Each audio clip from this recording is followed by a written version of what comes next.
So this is me in March of 2010, and that police officer is telling my boss and I that we're going to need to shut down our office and leave because of the famous floods in March of 2010.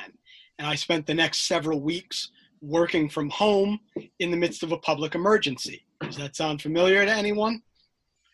During that time, I got introduced to PechaKucha by Stephanie Gerson, who founded the Providence chapter.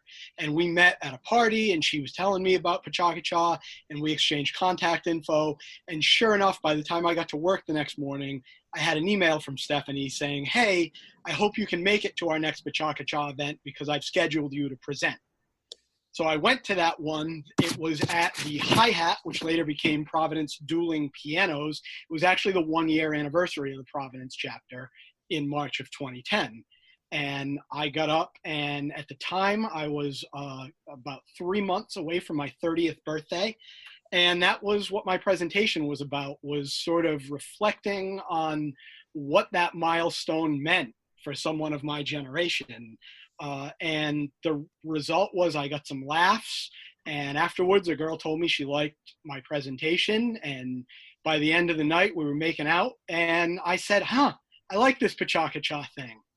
And so I kept going to PechaKuchas, and I got more involved and met more people, and I gave a lot of presentations over the years. And I vowed from the very first one that no one would ever learn anything useful from one of my presentations. So this was a slide from one presentation I gave with my friend Andrea, who works in the restaurant industry, and I had worked in retail. And this was about the lessons that we learned for life working in that industry.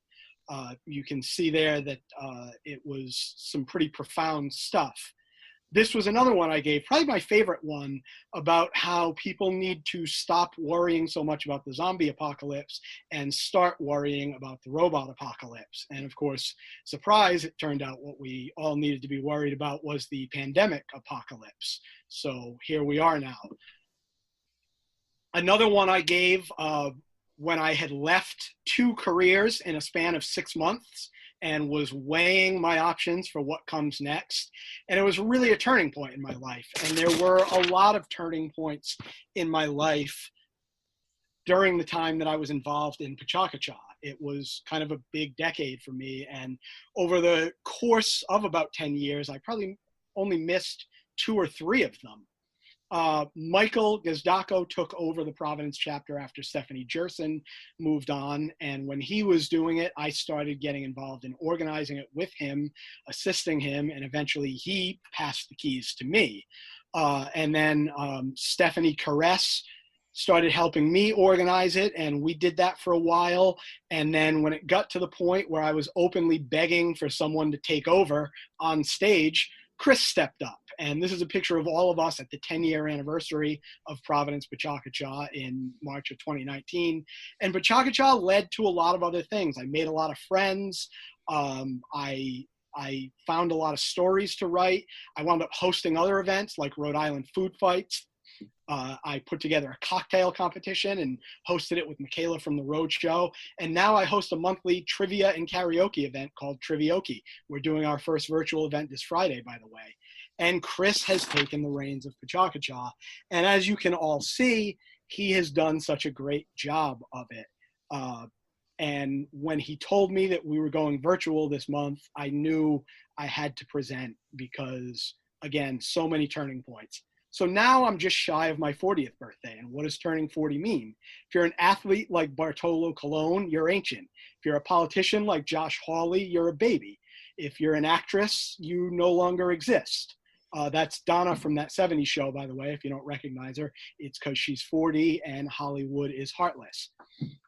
Back when I did that first presentation, this is a slide from that, and I was about to turn 30, I was sort of wondering what I was going to become over the next decade. And there were a couple of ways it could have gone, I thought at the time. Turns out it didn't go either of those ways entirely. That presentation, I revisited my expectations and the reality of where I was at 29. These were some of those slides. I abandoned my dream of being a filmmaker. I revisited my childhood crush on Debbie Gibson, which held up better than the filmmaking dreams. And now I'm at another threshold. I'm about to be 40. I have a beautiful wife named Michaela, 2 wonderful stepchildren, James and Cece. We just celebrated our 1-year anniversary in our house, and life turned out a lot better than I ever could have guessed back 10 years ago. And now I'm looking ahead. What are the next 10 years going to be? Probably very different. Life used to be a bit more carefree, and now this is what I feel like when I'm going to the grocery store every week. So I don't know what to expect over the next 10 years, and I don't think anyone at this point does. The world is a very different place now. Change is coming at us fast and furious.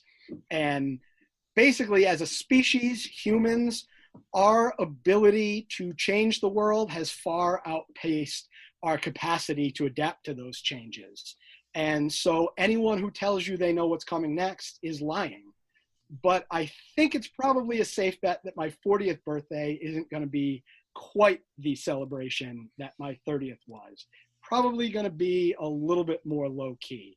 And I don't know what the next decade is going to be. I hope it's as wonderful as my 30s were. And I have faith that if after another 10 years, Debbie Gibson's still keeping it tight, that we can probably all keep it together too. And we'll all be all right in the end, I hope. And that is my reflection. Thank you.